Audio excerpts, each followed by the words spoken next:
थी। महात्मा गांधी की सबसे बड़ी समस्या में से एक अम्बेडकर भी थे। अंग्रेज तो थे ही थे, उनसे बड़ी समस्या ये है कि यार अंग्रेजों को भेजो ना, समाज क्यों बदल रहे हो। और ध्यान रखना 1936 है, इस समय डॉक्टर अम्बेडकर ठीक ठाक पावरफुल हो चुके थे, अच्छी खासी प्रसिद्धि उनको मिल चुकी थी। महात्मा गांधी की सबसे बड़ी समस्याओं में से एक अम्बेडकर भी थे। अंग्रेज तो थे ही थे, उनसे बड़ी समस्या ये है कि यार अंग्रेजों को भेजो ना, समाज क्यों बदल रहे हो।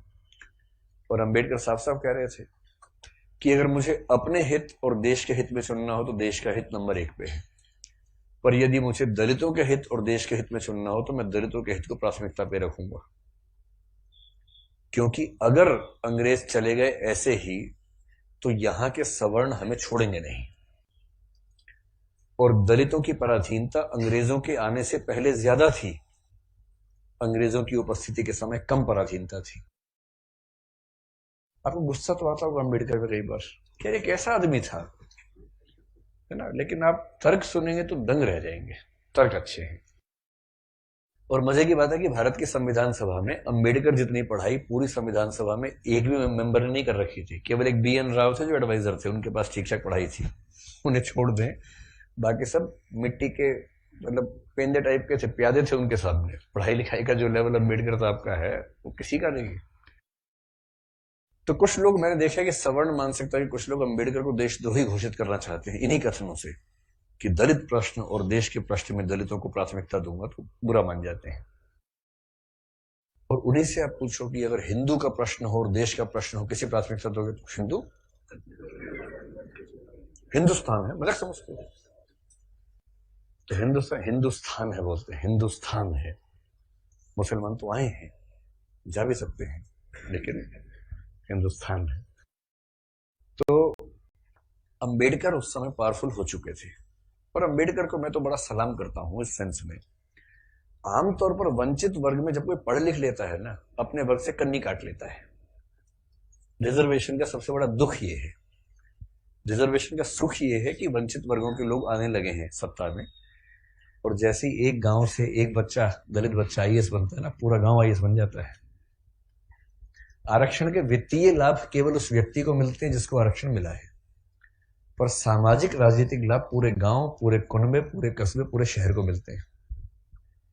कि हमारे गांव का चंदू IAS बना है, और चंदू वर्ग में मान लीजिए SC या ST में आता है, उस दलित जाति के, उस गांव के और आसपास के 100 गांव के सब व्यक्तियों के पास कॉन्फिडेंस आ जाता है। कुछ बिगड़ा, चंदू को फोन लगा दिया, चंदू, चंदू बिटवा देखिए जरा। अब पुलिस वाले ने रोका, लाइसेंस के लिए, रुको रुको बात करवाते हैं, ऐसे करके कह रहे किसको फोन करो, चंदू को फोन करो। छोड़ दो कोई बात नहीं, आप जाओ जाओ जाओ, आप गाड़ी कैसे भी ले जाओ, सिर के ऊपर रख के ले जाओ, कोई बात नहीं, हम कुछ नहीं बोलेंगे।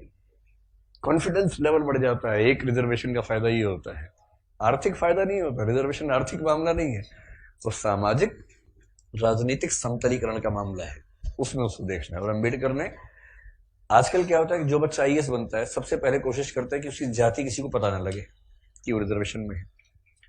और बहुत सारे लोग SC ST या OBC से रिजर्वेशन का लाभ लेकर अगर IAS बनते हैं तो कोशिश करते हैं कि शादी जैसे सवर्ण समाज में हो, क्योंकि IAS खुद एक जाति है, उस जाति में शादी कहीं भी हो सकती है, वहां जाति प्रथा बीच में नहीं आती है। ऐसे IPS भी एक जाति है जो IAS से नीचे की जाती है लेकिन ठीक ठाक जाती है, वो भी अपने आप में ठीक ठाक जाती है। जैसे IAS पति IPS पत्नी, लोग कहेंगे हाँ ठीक है, IPS पति IAS पत्नी, तो लोग कहते हैं अच्छा चलो कोई बात नहीं ठीक है इस तरह से मैनेज करते हैं, क्योंकि IPS नीची जाती है, IAS थोड़ी ऊंची जाती है, और IRS और बाकी सब तो बहुत ही नीची जाती हैं। और उसमें जो ग्रुप भी हैं वो तो शूद्र टाइप के माने जाएंगे कि ये तो बहुत ही नीचे के लोग हैं। बेशक UPSC ने सफलता दी हो, पर ये तो ये नहीं चलेंगे, इनके 10 नंबर कम आए से, इनको बाहर करो यहाँ से एक प्रकार की जाति व्यवस्था वहां भी है। तो दलित चेतना जो अम्बेडकर की वजह से, अम्बेडकर का सम्मान क्यों करना चाहिए कि वो इतना पढ़ने लिखने के बाद भी चाहते तो वो भी एक शानदार जिंदगी जी सकते थे, उनको मिल ही रही थी भाई। वो PCS ऑफिसर थे बड़ौदा में, मजाक छोड़ना है, नागपुर में शायद। और जब नागपुर में वो सिविल सेवक बनकर आए, फेलोशिप वहीं से मिली थी पढ़ने के लिए, जब वापस लौटे तो उनको PCS अधिकारी बनाया गया। तो उनको कहा कि आप यहां रहना शुरू कीजिए और काम संभाल लीजिए।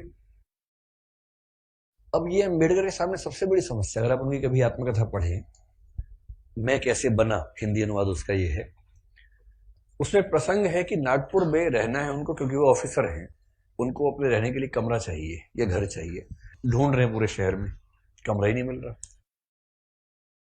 लोग पहले पूछते हैं जाति कौन सी है, वो बताते हैं कि महार जाति का हूं, तो भाई कमरा नहीं है हमारे पास, हम किसी दलित को कमरा देंगे ही नहीं अपना।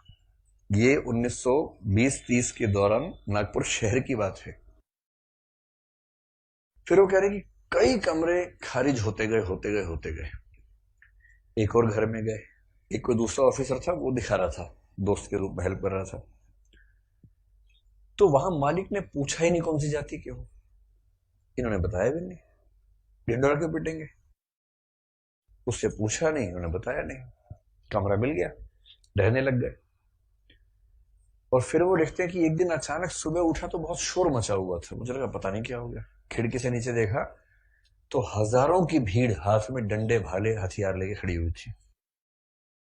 उनको पता लग गया था कि एक दलित आदमी इस घर में रहता है और वो भीड़ मेरा कत्ल करने के लिए आई थी। और उसके बाद कुछ दोस्तों की मदद से पता नहीं पीछे के दरवाजे से कहां से किसी तरह से उनकी जान बचा के भगाया गया उनको। इस दौर से वो गुजरे थे। ये उसी देश की बात चल रही है, सारे जहां से अच्छा हिंदुस्तान हमारा, हम बुलबुलें हैं इसकी, ये गुलसिता हमारा, उसी की बात चल रही है। किसी और देश, पाकिस्तान की बात नहीं चल रही है, उसमें पाकिस्तान था ही नहीं, पाकिस्तान पेट में था उस समय अभी हुआ नहीं था, मतलब होने वाला था, अभी नहीं हुआ था। तो उस देश की बात है। और जब वो स्कूल में पढ़ते थे तो स्कूल में पढ़ते इसलिए थे कि उनके पिता सरकारी नौकरी में थे, तो थोड़ा सा ठीक स्थितियां थी उनकी, इसलिए स्कूल में एडमिशन मिल गया। पूरे स्कूल में एक दलित बच्चा था बस, बी आर अम्बेडकर, बस, बाकी सब सवर्ण बच्चे थे। अब दलित बच्चा कैसे हैंडल करे, वो पानी पीने जाएगा, पानी को छू देगा, पानी पवित्र हो जाता है, उसमें हीलियम आ जाता है हाइड्रोजन की जगह। उसके बाद जैसे दलित बच्चा छुएगा हाइड्रोजन के गुण बदल जाएंगे उसमें। तो एक व्यवस्था थी कि भाई पानी पीने की एक जगह थी सबके लिए, एक अलग से मटका था अम्बेडकर के लिए, अलग से रखते थे दूर, उनको वहीं पीना है और मटके को हाथ नहीं लगाना है। अब कभी कभी क्या हुआ, कई बार ऐसा हुआ कि जो आदमी पानी की व्यवस्था करने के लिए तैनात था वो छुट्टी पर चला गया, एक दिन 2 दिन आया नहीं। अब इसको प्यास लग रही है, बाकी बच्चों के पास पानी पीने को, इसको पानी पीने को नहीं है। कई ऐसे दिन गुजारे स्कूल में जब उनको पीने को पानी मिलता ही नहीं था। चेतना ऐसे बनती है, ये सब झेलने के बाद बनती है।